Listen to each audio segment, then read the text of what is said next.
Sebelum menonton video kami kali ini jangan lupa memberikan super thanks untuk video kami ya, dengan cara menekan tombol terima kasih di bawah video kami, supaya kami lebih bersemangat dalam membuat konten berikutnya.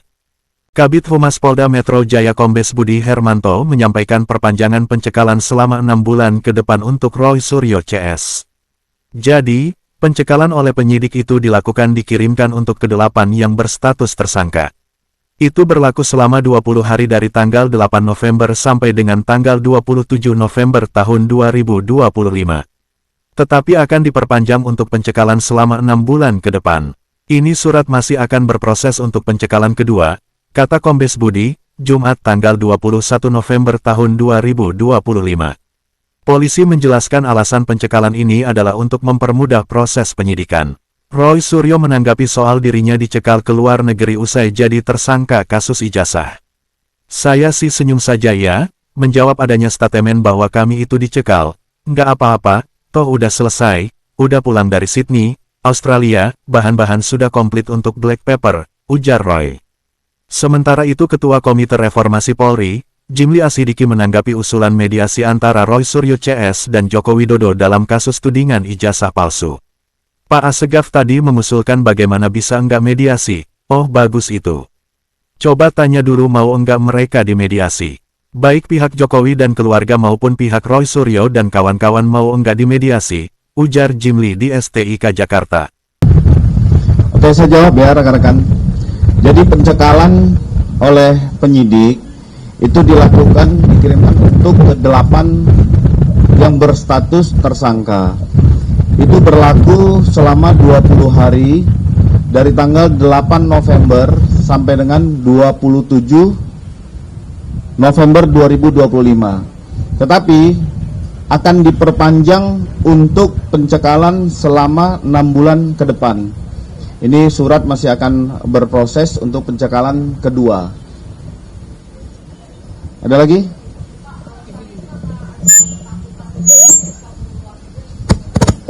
Tidak.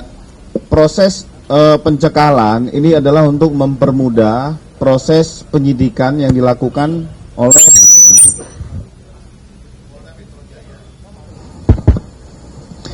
Polda Metro Jaya. Jadi untuk mempermudah sehingga dilakukan pencekalan.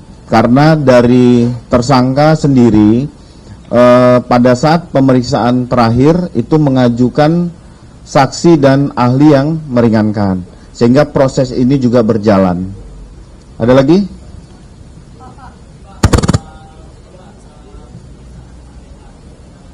Ntar dulu, yang ini dulu. Tentang RS dulu. RS dulu, kita selesaikan satu ya.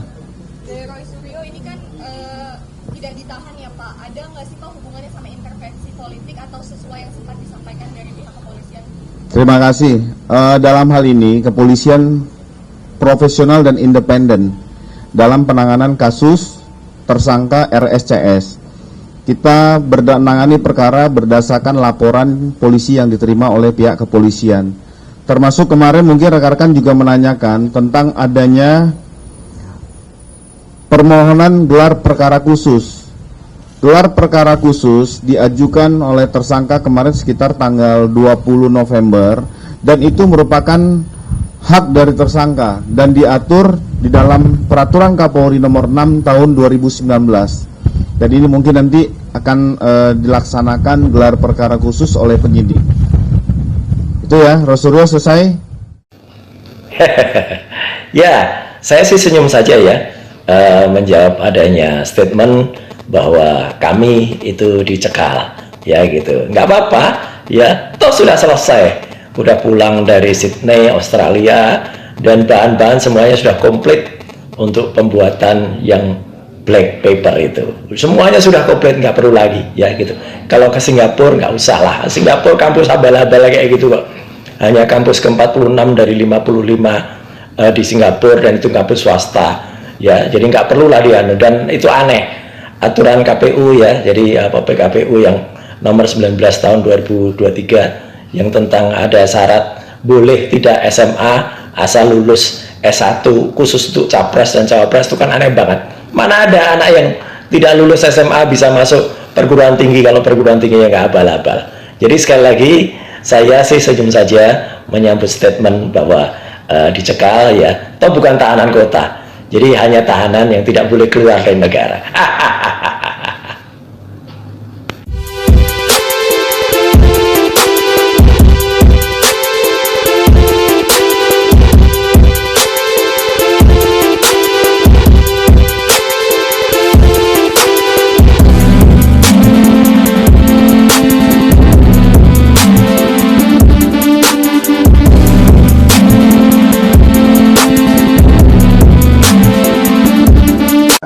Ijazah ini adalah ya masalah serius di Indonesia ini.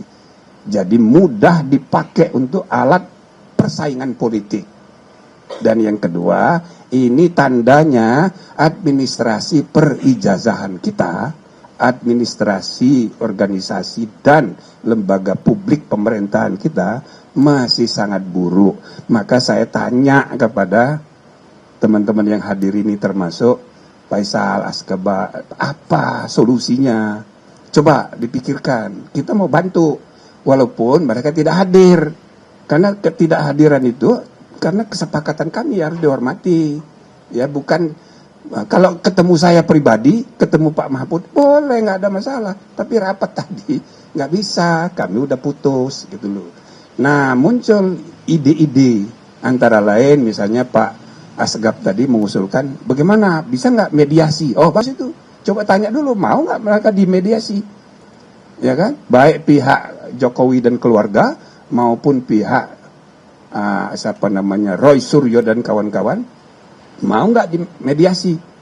Nah, jadi status tersangkanya tetap, ya kan? Tapi dimediasi dulu. Kalau misalnya ditemukan titik temu, ya kan, ya bisa tidak dilanjutkan pidananya. Tapi kalau seandainya tidak berhasil, ya lanjutkan nggak apa-apa. Tidak ada forum lagi yang bisa membuktikan keaslian atau tidak aslinya. Ton tidak bisa, perdata sudah di Solo, ya tinggal pidana. Nah kalau mau ya penal, mediasi penal namanya sesuai dengan filsafat KUHP dan KUHAP yang kemarin disahkan, yaitu restoratif justice. Tapi syaratnya Rismond dan kawan-kawan harus bersedia dengan segala konsekuensinya. Kalau terbukti sah atau terbukti tidak sah, itu masing-masing harus ada risiko. Gitulah kira-kira. Tapi silahkan mereka bahas. Ya intinya apa yang tadi kami sudah selesaikan hari ini bagian dari ya mengundang aspirasi, mendengarkan aspirasi masyarakat luas untuk perbaikan. Ya, kita tidak terpaku pada kasus-kasus. Kalau ada kasus, ya kita tampung. Salah satu kasus tadi, anaknya ibu itu tadi itu dia kerja di Sekretariat ASEAN, dia bukan aktivis, tapi dia ikut demo. Lalu dia ikut di medsos. Waktu bulan Agustus dia ditangkap sampai sekarang belum keluar. Nah dia mengeluhkan itu. Nah itu nanti akan kita bicarakan dengan Pak Kapolri. Jadi bisa kasus-kasus begitu, tapi ya kan itu urusan internal kepolisian. Nanti kita beri rekomendasi. Jadi intinya saudara, kami tidak menolak membicarakan kasus ya ijazah palsu.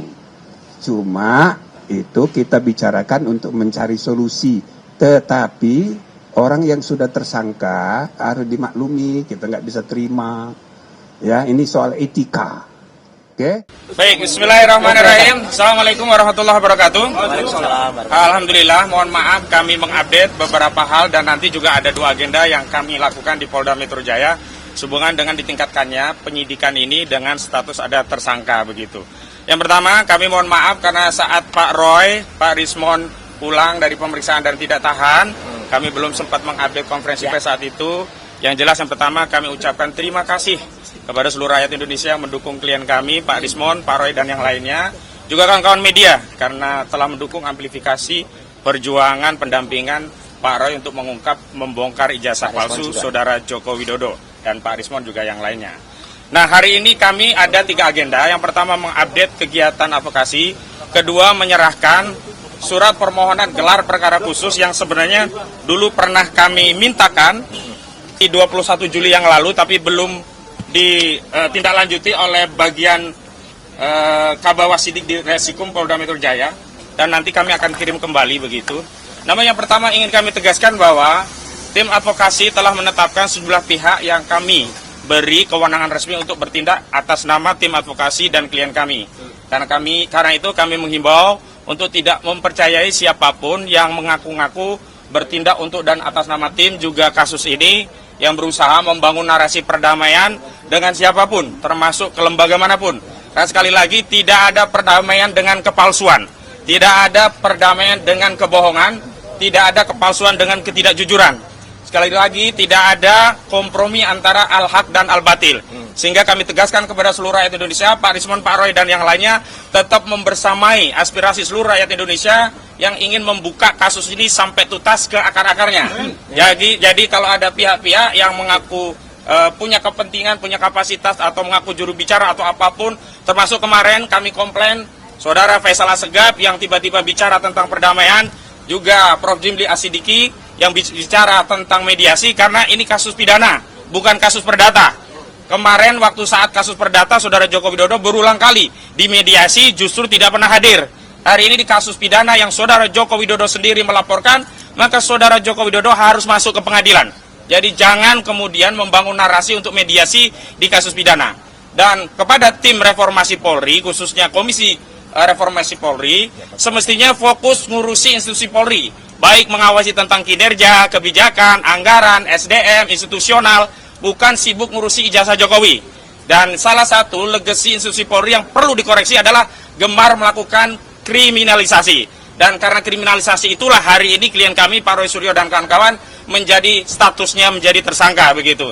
Jadi sekali lagi jangan lencengkan atau jatuhkan marwah institusi yang baru dibentuk oleh Pak Prabowo untuk mendamaikan ijazah palsu. Sekali ijazah itu diprotes oleh rakyat, tidak boleh dihentikan di tengah jalan, karena ini harus dituntaskan di era kita, tidak boleh kita wariskan kepada generasi selanjutnya. Yang kedua, terkait gelar perkara khusus, kami sudah mengirim gelar perkara khusus di bagian Wasidik di Polda Metro Jaya 21 Juli yang lalu.